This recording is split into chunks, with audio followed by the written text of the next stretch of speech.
हिंदुस्तान जिंदाबाद, भारत माता की जय हो। हिंदुस्तान जिंदाबाद, भारत माता की जय हो। अब आप देखिए, why did Pakistan do this, Pakistan ने ऐसे क्यों किया, ऐसे करने का क्या रीजन था, क्यों उसने हिंदुओं पे अटैक करवाया कश्मीर में, क्यों हिंदुओं की जेंट्स को मारा। हिंदुओं की जेंट्स को मारने के बाद उनकी मिसेस को, उनकी लेडीज को कहा कि जाकर नरेंद्र मोदी से बोल दो कि मैं आपको मारा हूं। ये सिर्फ एक आदमी का थिंकिंग है। वो आदमी था आर्मी चीफ पाकिस्तान का असीम मुनीर। असीम मुनीर परवेज मुशर्रफ के जैसे प्रेसिडेंट बनना चाहता है पाकिस्तान का, और वो प्रेसिडेंट बनने की एम में उसने क्या किया, हिंदुस्तान पे अटैक करवाया, हिंदुस्तान के हिंदू टूरिस्ट पे अटैक करवाया, और 26 हिंदू टूरिस्ट, जिसमें 25 इंडियन था, एक नेपाली था, उसको मर्डर करवा दिया। अब इसमें हुआ क्या कि भाई साहब, ये अपना प्रेसिडेंट बनने के लिए इसमें वहाँ का कम का, वहाँ का सिटीजन का सपोर्ट होना जरूरी था। अभी वहाँ का कम और वहाँ का सिटीजन, कोई असीम मुनीर आर्मी और गवर्नमेंट के सपोर्ट में नहीं है। जो एग्जिस्टिंग प्राइम मिनिस्टर जो थे वहाँ पे, इमरान खान, उनको उन्होंने जेल में बंद कर दिया है। और जेल में बंद इसीलिए किया है ताकि वो कुछ बोले नहीं। और वह लास्ट टाइम जो इलेक्शन हुआ था, उसमें इलेक्शन में उनको जीतने के बावजूद भी उनको धांधली से हरा दिया गया। और बहुत सारा मुस्लिम जो है, मौलाना जो हैं, बहुत सारी स्टेट जो हैं, ये आपको पाकिस्तान के गवर्नमेंट से, वहाँ के आर्मी से एकदम आपको मिल नहीं खाते, वो सारे इसके अगेंस्ट में हैं। और बहुत सारे अच्छे अच्छे मौलाना ये आर्मी के अगेंस्ट में बातें कर रहे हैं। तो उसका बहुत सारे वीडियो है जो मैं एक एक करके आपको मैं दिखाता हूँ। इन्होंने, असीम मुनीर है, ये बोलता है टू नेशन थ्योरी का। टू नेशन थ्योरी के बारे में इसने क्या बोला, अब देखिए, ये कहानी अपने बच्चों को जो है आपने जरूर सुनानी है, ताकि वो पाकिस्तान की कहानी न भूलें। Well, our forefathers thought that we are different from the Hindus in every possible aspect of life. Our religion is different, our customs are different, our traditions are different, our thoughts are different, our ambitions are different. That was the foundation of the two-nation theory that was laid there. That we are two nations, we are not one nation. So because of that, our forefathers, this struggle mounted that incessant. अब देखिए, इन्होंने to nation theory के बारे में बात किया।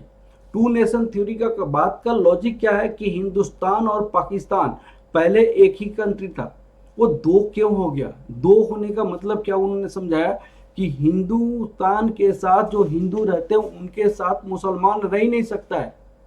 मुसलमान क्यों नहीं रह सकता है, पागल आदमी है वो। पाकिस्तान से ज्यादा मुसलमान हिंदुस्तान में रहता है और बहुत प्रेम से रहता है, बहुत भाईचारे के साथ रहता है, एक दूसरे से मिल के साथ रहता है, और बहुत अच्छा राइज कर रहा है, एजुकेशन कर रहा है।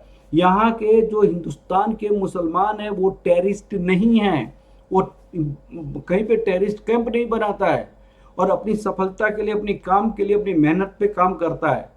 और भाई साहब, आपका जो कंट्री पाकिस्तान था, जो मुसलमान, जो आपको धर्म के आधार पे आपने बांट कर ले गए, वहां पे सारे के सारे मुस्लिम थे, तो वहां पे टू नेशन क्यों हो गया। वहां पे तो बंगाल में रहने वाले आपसे क्यों अलग हो गए। बंगाल में रहने वाले वो भी तो मुसलमान थे, बंगाल में रहने वाले वो भी तो मुसलमान थे, तो वो मुसलमान आपसे अलग क्यों हो गया। वो मुसलमान आपसे अलग क्यों हो गया, वो इसीलिए अलग हो गया क्योंकि आपकी नीति अच्छी नहीं है, आपकी पॉलिसी अच्छी नहीं है। आप एक आदमी एक को फेवर करते हैं, दूसरे को फेवर नहीं करते हैं। मुसलमान मुसलमानों को लड़ाते हैं, मुसलमान आप एक को सक्सेस कराते हैं, दूसरी का फेलियर कराते हैं। इसी आपकी पॉलिसी के कारण आपसे अलग हुआ बांग्लादेश। और आपके साथ सिर्फ बांग्लादेश नहीं, और भी कंट्री आपसे अलग होना चाहता है। बलूचिस्तान कि जो आपके बलूचिस्तान में हर एक आपके आर्मी को पर डे आपको मार रहा है। आपको अभी का वीडियो मैं दिखा रहा हूं, आपको बलूचिस्तान का एक वीडियो है, उसको देखिए आप। ये वीडियो देखिए आप, तब आपको पता चलेगा। ये बलूचिस्तान का वीडियो है। अब बलूच आर्मी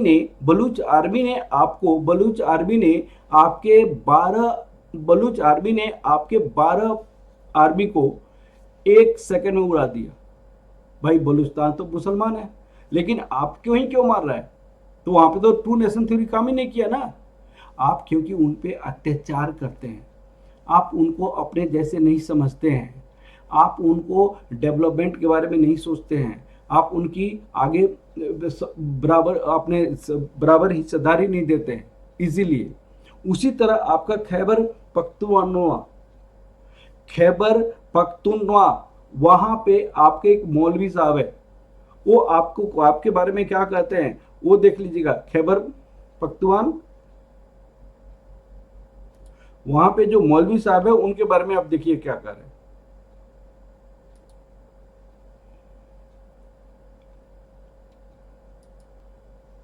यहाँ पे ये वाला कसम पर अल्लाह कुरान में मखतरे अगई बदा दुआगा निकोली या अल्लाह पदी मुल्क दे हिंदुस्तान हमला वाला मुंग बदे इंदवान फौज मरगरी गुरसु दपल फौज मरगर क्या न कहूं।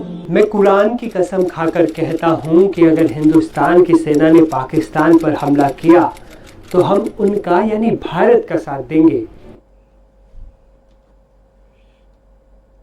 तो ये तो भारत को साथ देने के लिए कह रहे हैं, ये तो पाकिस्तान का मौलवी है।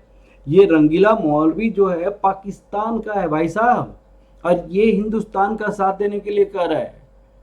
आपकी जो पॉलिसी है वो अट्रैक्टिव नहीं है। आपकी पॉलिसी, आप वहाँ के सिटीजन को सेटिस्फाई नहीं कर पा रहे हो, आप वहाँ के सिटीजन को सेटिस्फाई नहीं कर पा रहे हो, आप वहाँ के लोगों को आपको जो डिमांड है, नीड है, जो सिटीजन का एक्सपेक्टेशन है वो फुलफिल नहीं कर पा रहे हो, इसलिए आपके अगेंस्ट में जा रहा है।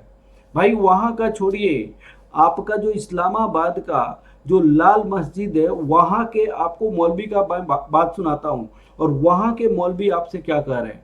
वहाँ के मौलवी को बात सुनिए, और वहाँ के मौलवी साहब आपको क्या कर रहे हैं वो आप देखिए। आप इस्लामाबाद की जो मौलवी है वो उसके बाद पाकिस्तान हिंदुस्तान की जंग में आप में से कितने लोग पाकिस्तान का साथ देंगे? हाथ खड़ा कर, कम ही नजर आ रहे हैं। इसका मतलब है कि काफी समझ पैदा हो चुकी है। मतलब अब देखिए आप, इन्होंने क्या कहा कि हिंदुस्तान और पाकिस्तान का अगर जंग होगा तो आप कितने लोग पाकिस्तान को साथ दोगे? तो बहुत ही कम लोगों ने हाथ उठाया, हजारों की संख्या में बहुत कम लोगों ने। मौलवी साहब क्या कहते हैं, वहाँ का जो इस्लामाबाद के लाल मस्जिद की मौलवी साहब हैं वो क्या कहते हैं, बहुत लोगों की समझदारी आ गई है, बहुत लोगों की समझदारी आ गई है। इसका मतलब पाकिस्तान की जो हुकूमत है, पाकिस्तान की जो आर्मी है वो उनको सपोर्ट नहीं करे। अब क्वेश्चन आता है कि आपने अटैक क्यों करवाया, पाकिस्तान इंडिया में अटैक क्यों करवाया? अब सुनिए उसका रीजन मैं बताता हूँ आपको। परवेज मुशर्रफ की जैसे पाकिस्तान का प्रेसिडेंट बनना था, तो आप प्रेसिडेंट तभी बन सकते थे कि वहाँ के सिटीजन आपको सपोर्ट करता, वहाँ के सिटीजन आपको तभी सपोर्ट करता जबकि आप किसी दूसरे कंट्री के साथ आप वार में आ जाइएगा। वार में आने के लिए हिंदुस्तान से आपको झगड़ा करना था, हिंदुस्तान के साथ आपको वार करना था। तो इसीलिए आप ISI को, अपने जो खुफिया एजेंसी है उनको आपने कहा कि हिंदुस्तान पे अटैक करवाओ, टेररिस्ट को भेजो, हिंदुओं को मारने के लिए भेजो। आपके ISI ने आपको सजेस्ट किया कि भाई ये वाला चीज अभी मत करो, अभी बहुत मुश्किल है। आप अपनी एम्बिशन के कारण आपने बात नहीं माना और ISI की ऑर्डर की कि आप पाकिस्तान से टेररिस्ट भेजो हिंदुस्तान में। ISI टेररिस्ट को इकट्ठा किया, टेररिस्ट को तैयार किया, टेररिस्ट को कैंप में रखा गया, टेररिस्ट कैंप में उनकी ट्रेनिंग हुई, और ट्रेनिंग होने के बाद जो टेररिस्ट गया इंडिया में और वहाँ के चुन चुन के हिंदुओं को मारा। ये आपकी एक गड़ी, आपकी एक पहले से प्लान बनाया हुआ पॉलिसी था, और उस पॉलिसी पे आप लोगों ने काम किया। और जो हिंदुस्तान आपके बम गिराया है, जो आपने किया है आपके प्लान के अनुसार हुआ है।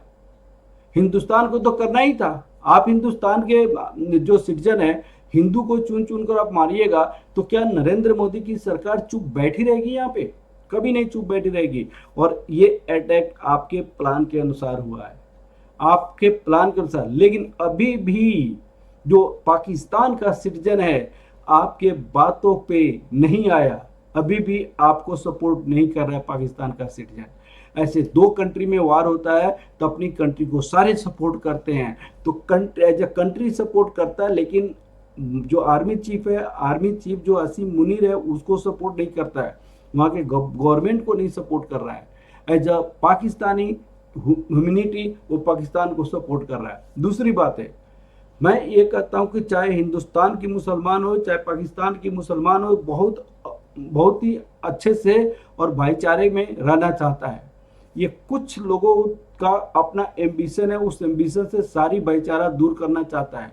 मैं हर एक मुसलमान, हिंदुस्तान के हिंदू और मुसलमान को मैं रिक्वेस्ट करना चाहता हूँ कि भाई साहब आप लोग एकदम भाईचारे में रहिए, किसी की बहकावे में मत आइए, एक दूसरे से प्यार कीजिए, एक दूसरे को सपोर्ट कीजिए और कंट्री की डेवलपमेंट में साथ दीजिए।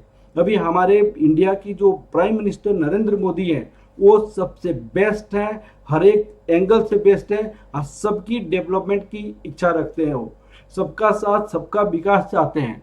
कुछ नियम ऐसा है जो कि उन्होंने चेंज किया, वो चेंज करने का मतलब ये नहीं कि आपके अगेंस्ट में है। आज कुछ बेनिफिट मिल रहा है तो मुसलमान को उतना ही बेनिफिट मिल रहा है जितना कि हिंदुस्तान को, हिंदुओं को मिल रहा है। ठीक है, तो प्लीज आप लोग सपोर्ट कीजिए। वंस मोर जय माता दी, जय माता दी, जय माता दी। भारत माता की जय हो, भारत माता की जय हो, भारत माता की जय हो। जय हिंदुस्तान की जय, हिंदुस्तान की जय, हिंदुस्तान जिंदाबाद, हिंदुस्तान जिंदाबाद।